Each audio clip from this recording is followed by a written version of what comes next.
We're going live. Oh, there it is. Good evening, everyone. This is Jeanette Martin, the creator and one of the co-founders for the Gratitude and Appreciation Summit. Thank you for joining us tonight. Hi, and I'm Kathy Fester. I'm the other co-founder of Gratitude Appreciation Summit, and we are thrilled to be interviewing a good friend of ours, Ian Gray, who's an amazing contractor with Actiis projects. So thank you for joining us tonight, Ian. Of course. Lovely to be here. Yeah, great. So you attended our June 13th event, and it was our first virtual preview show for our main event on October 3rd. And I'm wondering what possessed you to support our cause, to bringing kindness around the world through this summit thing. Yeah, well, who doesn't want to bring kindness into the world, first of all? I think that's a good thing. Well, first of all, I know you very well. It was great to support you guys and, bringing this event together through all the COVID issues we've had, and still providing a platform, and doing it on Zoom. Of course, you just comfort of your home is very easy to do. And of course, I was very interested to see the different speakers that you had lined up. You sometimes, what are you going to do with your free time? Should I, do some chores around the house, or maybe just spend a little bit of time thinking about some things that can really make a change in your life? And you always take something away, and actually got quite a lot out of it. So good. So that leads me to my question so what were some of your takeaways, and have you implemented any of those takeaways since June 13th? Right. Well, I took lots of takeaways. I haven't implemented them so much yet, but they have been in my mind. Specifically, the Angus Reid talk really spoke to me. I'm not necessarily just because he was a guy. I don't know.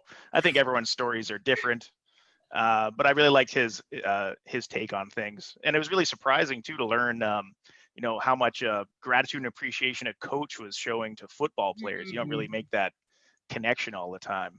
So that really spoke to me, because in the construction industry, we're all, manly men. We don't talk about emotions, but that's not really true. That's changing a bit, actually, hopefully.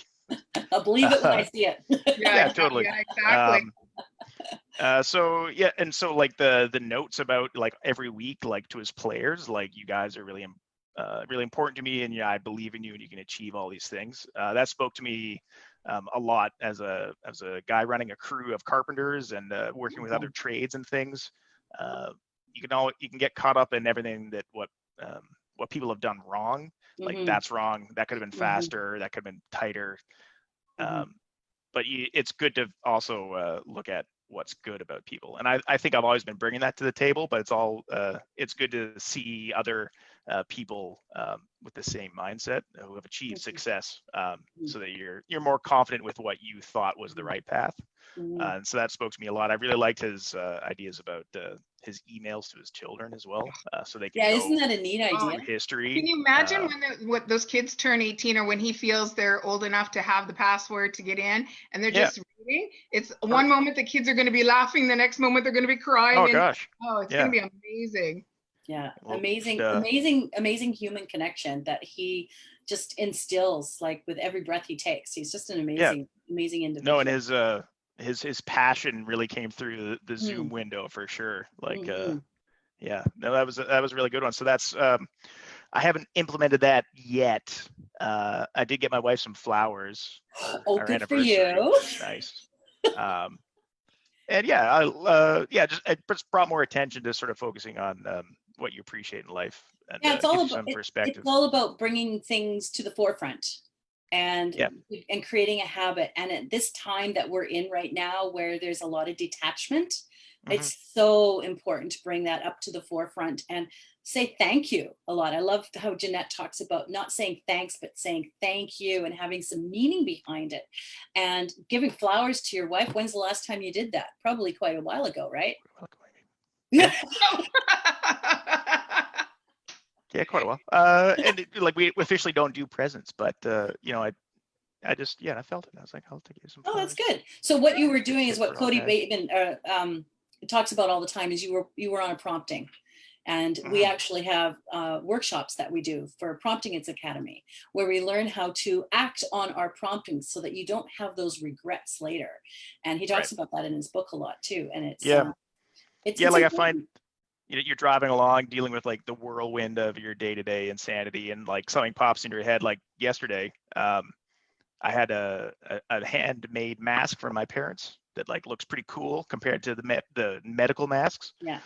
So I just had a thought. I was like, oh, I should say thanks to my parents for giving me this cool mask, so I look slightly cooler than everyone else. So I took a picture of myself, sent it to them, and gave them a little life update. And they called me back and chatted. So yeah, it was good. Like just to follow through that little impulse. Absolutely. To like, hey, I should reach out to my parents. Good for you. Maybe they're watching. Probably not. Yeah, that's great. It's like the prompting I had.